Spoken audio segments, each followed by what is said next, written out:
আসসালামু আলাইকুম ওয়া রাহমাতুল্লাহি ওয়া বারাকাতুহু।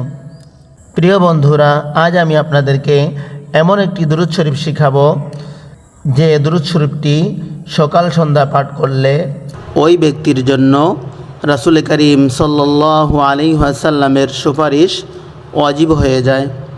সুবহানাল্লাহ। চলুন তাহলে দুরূদ শরীফটি শিখে নেই। আল্লাহুম্মা সাল্লি আল্লাহুম্মা সাল্লি আলা মুহাম্মাদিন ওয়া আনজিলহুল মাকআদাল মুকাররাবা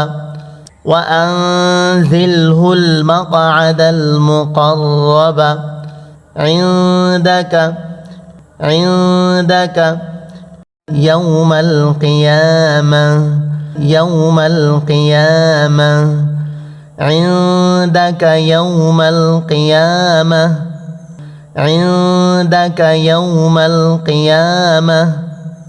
আমি এখন একসাথে বলবো। আল্লাহুম্মা সাল্লি আলা মুহাম্মাদিন ওয়া আনজিলহুল মাকআদাল মুকাররাবা ইনদাকা ইয়াউমাল কিয়ামাহ। আল্লাহ তাআলা আমাদেরকে সকাল সন্ধ্যা এই দুরূদ শরীফটি বেশি বেশি পড়ার তৌফিক দান করুন। আমিন।